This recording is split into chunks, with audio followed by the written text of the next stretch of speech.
पुरुषों में अगर हम लोग आए तो पुरुष में भी सिमिलरली या तो किसी जेनेटिक रीजन के चलते, जैसे क्लिनफिल्टर सिंड्रोम हुआ जिसमें कि XXY क्रोमोसोम रहता है XY के बदले, उनमें टेस्टिस के अंदर में स्पर्मेटोजेनेसिस स्पर्म्स नहीं बनते हैं, तो बिल्कुल इनमें जीरो स्पर्म्स रहते हैं और इनमें किसी भी द्वारा टेक्निक के द्वारा इलाज करना बहुत ही मुश्किल होता है। उसी तरह अगर बचपन में मम्प्स और काइटिस हो जाए, है ना, मम्प्स एक तरह का वायरल इन्फेक्शन होता है, जैसे आजकल कोरोना फैला हुआ है, चिकन पॉक्स था, उसी तरह मम्प्स एक वायरस होता है जो कि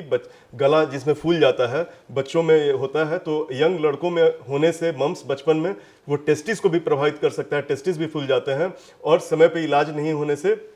वो स्पर्म बनने की जो प्रक्रिया होती है वो खत्म हो जाती है।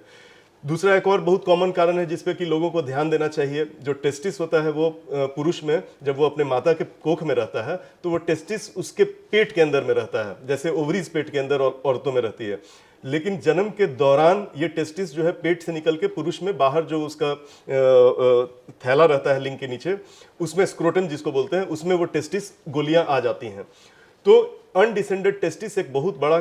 कॉमन कारण है और एक बड़ा कारण है जिसके चलते फ्यूचर में बांझपन हो जाए। अनडिसेंडेड टेस्टिस में ये गोलियां पेट में ही रह जाती हैं। तो अगर कोई लड़का पैदा होता है तो खुशी तो लोग मनाते ही हैं, साथ में वो देख लेना चाहिए कि उसकी गोलियां जो है उसके नीचे थैले में है कि नहीं, इसलिए कि नहीं रहने से सिंपल दवा के द्वारा या सिंपल बाद में सर्जरी के द्वारा भी अगर 6-7 साल के अंदर इसका हम लोग डायग्नोसिस कर लेते हैं और ट्रीट कर देते हैं तो कोई प्रॉब्लम नहीं है। 7-8 साल तक अगर वो पेट में रह जाता है तो वो टेस्टिस जो है वो तभी काम करता है जबकि बॉडी के टेम्परेचर से 2 डिग्री सेंटीग्रेड कम टेम्परेचर पे बॉडी के बाहर में रहे। बॉडी के अंदर रहने पे वो नष्ट हो जाता है 7-8 साल तक आते आते। तो बाद में अगर किसी को शादी के बाद पता चले कि उसको अनडिसेंडेड टेस्टिस है तो उसे निकालने से उसका कोई फायदा नहीं होगा, उसका ऑलरेडी परमानेंटली लॉस्ट हो चुका रहता है। इसी तरह किसी का सब चीज़ बिल्कुल नॉर्मल रहता है लेकिन सेक्सुअल प्रॉब्लम हो सकता है, किसी के पेनिस में जो रहता है, जो छिद्र रहता है स्पर्म निकलने का, वो बिल्कुल बेस में रहता है जिससे कि स्पर्म अंदर औरत के योनि मार्ग में जा ही नहीं पाता है। साथ ही साथ किसी का बाकी सब कुछ बिल्कुल नॉर्मल रह सकता है लेकिन टेस्टिस के अंदर जो स्पर्म्स बनते हैं उसका प्रोडक्शन लेवल इतना कम रहता है कि सही मात्रा में स्पर्म्स डिपॉजिट नहीं हो पाता है। तो इसमें स्पर्म्स बढ़ने की तरह तरह की दवाएं होती हैं। उसी तरह जैसे औरतों में ट्यूब्स बंद होते हैं, पुरुष के अंदर भी इजैकुलेटरी डक्ट और सेमिनल वेसिकल्स वास डिफरेंस, ये सब जो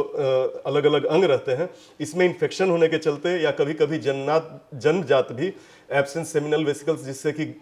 वो लिक्विड बनता है जिसमें कि स्पर्म्स निकल के बाहर जाते हैं, ये सब में अफेक्टेड हो सकता है, डिजीज्ड हो सकता है। तो पुरुषों में भी अलग अलग लेवल पे ब्लॉक्स या अंग का डेवलप नहीं होना, ये सब कारण होते हैं जिसके चलते कि स्पर्म्स कम पाए जाते हैं।